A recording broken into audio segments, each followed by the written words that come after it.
जय हिंद विद्यार्थियों। तो आज हम जो हमारा सेकेंड पार्ट है लेखन कला और शहरी जीवन का, उसके बारे में चर्चा करने वाले हैं कि लेखन कला और शहरी जीवन का जो हमारा सेकेंड पार्ट चल रहा है उसके बारे में हमने कहाँ तक प्रोसेस। फर्स्ट वीडियो में हमने बात की थी दोस्तों लेखन कला के बारे में, प्रणाली के बारे में, वहाँ लेखन कला का विस्तार जो किस तरह से हुआ, वहाँ पर कितने हमारी को देखने को जानकारी मिलती है। तो दोस्तों सबसे पहले तो आप सभी से सॉरी मांगता हूँ क्योंकि दोस्तों सेकेंड पार्ट बहुत दिनों बाद ला पा रहा हूँ, क्योंकि दोस्तों मैं सोच रहा था कि क्यों ना हस्तलिखित नोट्सों को क्यों ना डिजिटल के रूप में मोड़ा जाए, थोड़ा अच्छी तरह से किया जाए। तो हमने बहुत ही अच्छी तरह से आज इन फोटोओं के माध्यम से, चित्रों के माध्यम से समझाने की पूरी कोशिश करेंगे और इस पार्ट को अच्छी तरह से समझाएंगे ताकि आपको अच्छी तरह से समझ में आ जाए। तो वो लेट हो गई तो दोस्तों फर्स्ट पार्ट अभी तक जो आपने नहीं देखा उसको वापस एक बार फिर देख ले ताकि आपका रिवीजन हो जाए। सेकेंड पार्ट अब से दोस्तों रेगुलर कक्षाएं चलेगी और हम अच्छी तरह से नए नए जो पार्ट हैं उनको अच्छी तरह से करने की पूरी कोशिश करेंगे। हस्तलिखित नोट्स है दोस्तों, लगभग दोस्तों ये पार्ट है जो आज एक वीडियो जाएगा, कल इस पार्ट को पूरा खत्म कर देंगे। लेखन कला और शहरी जीवन का पार्ट पूरा कल खत्म होने वाला है, क्योंकि दोस्तों 3 वीडियो की हमने बोल रखा है कि 3 वीडियो में पार्ट खत्म होगा तो खत्म होगा बस। क्योंकि दोस्तों हस्तलिखित नोट्स है जो दोस्तों इतने शॉर्ट है कि आपको पढ़ना वही है जो आपका काम का है, फालतू की चीज़ें छोड़नी है और अच्छी तरह से पढ़ना है। तो चलिए आज की वीडियो की हम बिना टाइम वेस्ट की शुरुआत करेंगे। हमारा जो अगला बिंदु होने वाला है दोस्तों लेखन प्रणाली। आखिरकार ये दोस्तों लेखन प्रणाली है क्या?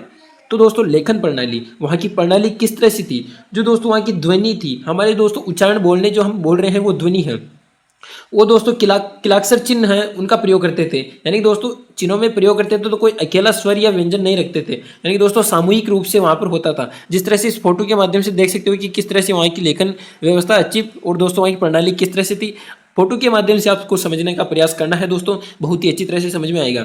महान बौद्धिक उपलब्धि, यानी दोस्तों एक बौद्धिक उपलब्धि क्या थी वहाँ की, तो एक दृश्य के रूप में वहाँ प्रस्तुत किया जाता। जैसे दोस्तों मैं भी जैसे आपको एक पार्ट ये समझा रहा हूँ आज, तो दृश्य के माध्यम से आपको प्रस्तुत कर रहा हूँ इस चित्र के माध्यम से कि आप इस तरह से देख के इसको समझो ताकि आपके दिमाग में हमेशा के लिए स्थिर हो जाए। तो वही महान बौद्धिक उपलब्धि है दोस्तों वहाँ की कि एक दृश्य के रूप में जो भी प्रस्तुत करना है लेखन प्रणाली को दृश्य के रूप में करते थे।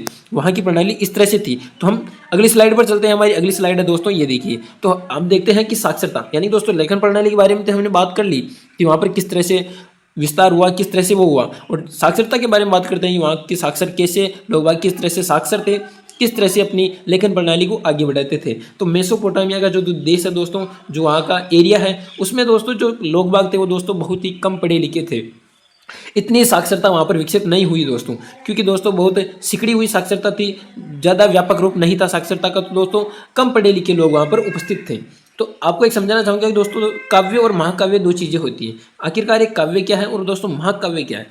क्वेश्चन कई बार पूछ लिया जाता है कि काव्य क्या है और महाकाव्य में अंतर बताइए। तो काव्य यानी एक विशेष है और दोस्तों महाकाव्य यानी पूरा विवरण। अगर मैं आपको महाभारत के उदाहरण से बताऊं तो दोस्तों महाभारत तो पूरा एक महाकाव्य हो गया, यानी कि दोस्तों पूरी इसमें सभी लोग बाग आ चुके हैं। और इसी की हम एक अंश की बात करें अभिमन्यु की, तो अभिमन्यु ओनली एक विशेष है, उस पर फोकस दिया है, तो वो दोस्तों काव्य है। और महाकाव्य की बात करें तो पूरी जो महाभारत है उसमें आपको बताया गया है। तो यहाँ पर देख सकते हो वहाँ की मेसोपोटामिया की साक्षरता किस तरह से थी। नेक्स्ट स्लाइड पर चलते हैं दोस्तों और देखिए दोस्तों किस तरह से वहाँ पर और आगे क्या हुआ।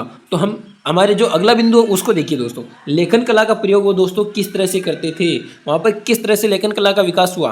देखिए दोस्तों, यानी दोस्तों उरुक मेसोपोटामिया का एक स्थान है जिसका नाम है दोस्तों उरुक। वहाँ का राजा था दोस्तों एनमरकर।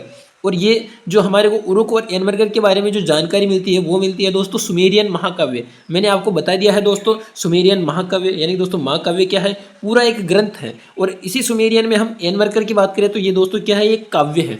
तो क्या है दोस्तों, एनमरकर वहाँ का एक उरुक का जो दोस्तों शासक था। तो एनमरकर क्या चाहता था कि सुंदर मंदिर वहाँ पर उरुक देश में जो दोस्तों सुंदर मंदिर बनवाना चाहता था, लार्ज वर्द। ये दोस्तों एक बहुमूल्य वस्तु है, इसको ध्यान रखना। तो दोस्तों वो सुंदर मंदिर में लाजवर्द बहुमूल्य रत्न जैसी धातुएं लगवाना चाहता था, ताकि दोस्तों मंदिरों का अच्छी तरह से विकास करना चाहता था, सुव्यवस्थित और सुंदर मंदिर बनाना चाहता था। कौन दोस्तों, एनमरकर। कहाँ पर, उरुक देश में वहाँ पर बनवाना चाहता था। तो दोस्तों वहाँ की धातु और जो दोस्तों एनमरकर का संदेश वाहक था, ये दोस्तों बहुत ही इंपॉर्टेंट है, याद रखने योग्य है दोस्तों, क्योंकि बहुत बार क्वेश्चन पूछ लिया जाता है कि एनमरकर का संदेश वाहक कौन था। तो वो था दोस्तों अराह। इसको याद रखना है दोस्तों, बहुत ही इंपॉर्टेंट है। यानी दोस्तों वो अराह था, वो दोस्तों सुदूर देश, यानी दोस्तों उसको सुदूर देश में भेजा कि जा तू सुंदर मंदिर के लाजवर्द लेके आ, बहुमूल्य रत्न लेके आ, ऐसी धातुएं लेके आ जिससे मैं अपने मंदिर की प्रगति विकास अच्छी तरह से कर सकूं, सुंदर मंदिर बना सकूं। तो अराह दोस्तों सुदूर देशों में जाता है, कई कठिनाइयों को पार करके जाता है। उसके सामने पहाड़ आते हैं, नदियाँ आती हैं और बहुत सारे लोग बाग अलग अलग लोगों से वो मिलता है, जिससे उनको बोलचाल में भी बहुत सारी प्रॉब्लम आती है। वो जाता है सुदूर देश में, सुदूर यानी दोस्तों बहुत दूर देश। तो वहाँ पर दोस्तों उसको लाजवर्द यानी दोस्तों वो जाता जाता बहुत थक जाता है, तो रास्ते से ही वापस आ जाता है। जिससे दोस्तों अरा है जो एन वर्कर का संदेशवाहक है, वो दोस्तों लाजवर्द या फिर दोस्तों चांदी नहीं ला पाता है। तो दोस्तों विचारधारा रहती है कि अब ये विचारधारा हुई, तो उसने तो देखा कि ये नहीं ला सकता, तो एन वर्कर खुद जाकर लाता है। तो यानी दोस्तों विचारधारा क्या है कि सर्वप्रथम राजा ने ही व्यापार किया और दोस्तों लेखन व्यवस्था की शुरुआत की। यहाँ पर आप देख सकते हो दोस्तों बेल के चित्र हैं, अनाज है और दोस्तों यहाँ पर इस तरह से वहाँ पर लेखन कला होती थी। यानी दोस्तों किलाक्षर संकेत देख सकते हो आप, इस चित्र के माध्यम से समझ सकते हो कि लेखन कला का प्रयोग किस तरह से किया जा सकता है। चिकनी मिट्टी की पट्टिकाएं होती थी दोस्तों, उसमें दोस्तों पट्टिकाएं ऊंची नीची, हम आगे बात करेंगे, सारा इंफॉर्मेशन अच्छी तरह से लेखन का विकास हुआ किस तरह से हुआ उसमें डिटेल से बात करेंगे। तो हम हमारी नेक्स्ट स्लाइड पर चलते हैं। वो क्या है दोस्तों, देखिए हमारा बिंदु है दोस्तों अगला दक्षिण मेसोपोटामिया का शहरीकरण और मंदिर और राजा। जैसे कि दोस्तों मान लो ये मेसोपोटामिया है, तो इसका ये उत्तर हो गया, ये दक्षिण हो गया, यानी ये दक्षिण एरिया है ये मेसोपोटामिया का। तो यहाँ का शहरीकरण किस तरह से हुआ, मंदिर का निर्माण किस तरह से हुआ और राजा कैसा था यहाँ पर, इसके बारे में चर्चा करते हैं। तो देखिए दोस्तों क्या हुआ दक्षिण मेसोपोटामिया में दोस्तों 5000 ईस्वी पूर्व बस्तियों का विकास हुआ दोस्तों दक्षिण मेसोपोटामिया में। अब ये दोस्तों 5000 ईस्वी पूर्व क्या है, हमने पहली वीडियो में समझाने की कोशिश करी है ईस्वी पूर्व के बारे में। जो दोस्तों ईसाइयों के जो महान आदमी हुए थे, ईसा मसीह उनका जन्म हुआ, महान पुरुष थे वो, उनके जन्म से जो आज तक जो चल रहा है वो तो है दोस्तों ईस्वी सन, और उसके जन्म से पूर्व ईस्वी पूर्व बोलने लग गए दोस्तों। अगर आपको 5000 ईस्वी पूर्व को देखना है कि आज से कितने साल हुए, तो इसमें आप 2025 ऐड करोगे तो 5000 जो दोस्तों वो सालों में कन्वर्ट हो जाएगा कि कितने साल पुराना वो हो गया।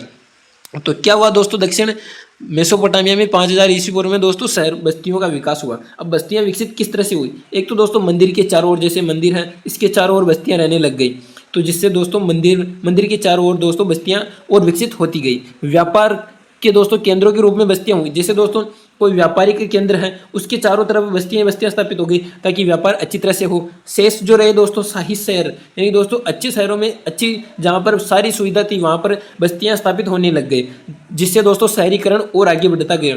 वहाँ के दोस्तों देवी और देवता थे जो थे दोस्तों, एक तो देवता थे उर जो कि दोस्तों चंद्र देवता थे। क्वेश्चन आ जाता है दोस्तों उर किस प्रकार के देवता थे दोस्तों, चंद्र देवता। इनाना यानी दोस्तों इनाना प्रेम व युद्ध की देवी थी, किस तरह की थी दोस्तों, प्रेम व युद्ध की देवी। तो उर और इनाना यहाँ के प्रमुख दोस्तों देवी देवता थे। और जो दोस्तों वहाँ की बस्तियाँ विकसित हुई उनके आंगन किस तरह से थे, तो दोस्तों खुले थे व चारों ओर कमरे थे दोस्तों। दक्षिण मेसोपोटामिया में जो दोस्तों शहरीकरण हुआ, बस्तियाँ स्थापित हुई, वहाँ के आंगन व दोस्तों खुले हुए और चारों ओर कमरे थे, और लोग दोस्तों वहाँ अन्न दही मछली इनका दोस्तों प्रयोग करते थे। जो हमारे को उत्खनन में इनके जो दोस्तों साक्ष्य मिलते हैं मछली की हड्डियों के, इनके अन्न के दही के, इस तरह से वहाँ पर प्रयोग किया जाता था। मंदिर में चढ़ाते थे, देवी देवताओं को चढ़ाते थे। और दोस्तों जो उरुक था उसका दोस्तों 3000 ईस्वी पूर्व, यानी दोस्तों 3000 ईस्वी पूर्व मैंने बता दिया कि किस तरह से आप साल में कन्वर्ट कर सकते हो। जो उरुक था दोस्तों 3000 ईस्वी पूर्व में 250 हेक्टेयर भूमि में फैल जाता है, अपनी दोस्तों अधिक विकसित कर लेता है। यहाँ पर देख सकते हो आप किस तरह से वहाँ पर विकास हुआ, विकसित हुए दोस्तों बस्तियों को देख सकते हो आप किस तरह से वहाँ की जो बस्तियाँ थी वो विकसित हो रही थी, जिसमें एक प्रमुख स्थान था दोस्तों उरुक, जो दोस्तों 3000 ईस्वी पूर्व 250 हेक्टेयर में भूमि में फैल गया था। नेक्स्ट चलते हैं दोस्तों अगली स्लाइड पर। हमारी अगली स्लाइड देखिए दोस्तों, दक्षिण मेसोपोटामिया का जो मंदिर और राजा, यानी दोस्तों 4200 ईस्वी पूर्व से 400 ईस्वी पूर्व। अब इसमें आप कन्वर्ट कर सकते देख सकते हो, मैंने आपको बता दिया है। तो इनके मध्य दोस्तों अस्तित्व में आया कौन दोस्तों, उरुक इनके मध्य अस्तित्व में आ गया, और 2800 ईस्वी पूर्व में दोस्तों वो 250 से 400 हेक्टेयर भूमि में फैल गया था। और दोस्तों 3000 ईस्वी पूर्व में ही उरुक में दोस्तों तकनीक प्रगति हुई, यानी देख सकते हो किस तरह से वो तकनीक प्रगति हुई, उरुक देश विकसित हुआ और वहाँ की बस्तियों को दोस्तों सुव्यवस्थित किया गया, सुनियोजित किया गया, और अच्छी तरह से वहाँ पर तकनीकी की प्रौद्योगिकी यानी दोस्तों प्रगति विकसित होने लग गई, तकनीक प्रगति वहाँ पर विकसित होने लग गई। तो दोस्तों हमने आज इस वीडियो में सेकेंड पार्ट में जाना बहुत अच्छी तरह से चित्रों के माध्यम से बहुत अच्छी स्लाइड बनाकर लेके आए दोस्तों, टेक्निकल जमाने के अनुसार इसी तरह से वहाँ पर विकसित हुई थी। कहाँ पर दोस्तों, उरुक में। तो बहुत ही अच्छा है दोस्तों, आज का सेकंड पार्ट यहाँ तक ही है, क्योंकि दोस्तों हमने रोज एक बेस्ट का जो हमारा PDF है उसको करेंगे, और दोस्तों 3 पेज का है, तीनों पेजों में हम खत्म कर लेंगे दोस्तों। बहुत ही अच्छा वीडियो, यानी दोस्तों बहुत ही अच्छा पार्ट हमारा लेखन कला और शहरी जीवन क्लास 11th की हिस्ट्री का कोर्स दोस्तों इसी तरह हम करवा देंगे। अपनी ज्ञानधारा चैनल पर आपको देखने को मिलता रहेगा। अपने दोस्तों के साथ शेयर करें ताकि दोस्तों वहाँ पर उनके दिमाग का भी दोस्तों विकास हो। जिस तरह से मेसोपोटामिया में बस्तियों का विकास हुआ 5000 ईस्वी पूर्व, उसी तरह आप इस वीडियो को शेयर करें ताकि 2025 में आपके मित्र का मस्तिष्क विकास कर सकें। तो इसी तरह से हम नए नए वीडियो लेकर आते रहेंगे, रेस्पॉन्स देते रहें, ताकि दोस्तों आपको ये PDF भी हो सकती है, आप कमेंट कर देना, जहाँ पर आपको चाहिए वहाँ पर हम भेजने की कोशिश करेंगे। क्योंकि दोस्तों आप जितनी बार पढ़ोगे उतनी बार आपको याद होगा, और जितनी बार आप देखो दोस्तों किताब में बहुत बहुत सारा मैटर है, उसको आप नहीं पढ़ सकते हो, पढ़ो वही जो आपका काम का हो, आपकी काम की चीज़ों को याद रखो, ताकि दोस्तों अच्छी तरह से हो। शॉर्ट एंड स्वीट पढ़ो, ताकि दोस्तों आप अलग निकल सकते हो, आगे निकल सकते हो। क्योंकि दोस्तों हार्ड वर्क सभी करते हैं, आपको स्मार्ट वर्क करना है। किस तरह से आगे बढ़ना है वो दोस्तों अच्छी तरह से देखते रहे। आपको वीडियो में मोटिवेशन भी बता दिया जाएगा कि आप किस तरह से आगे अपने अध्ययन को बढ़ा सकते हो। बहुत ही अच्छी तरीके से ये पार्ट, और दोस्तों क्लास 11th की हिस्ट्री का कोर्स कंप्लीट करवाया जाएगा। तो बने रहिए, तब तक के लिए मस्त रहिए, स्वस्थ रहिए, पढ़ते रहिए। धन्यवाद।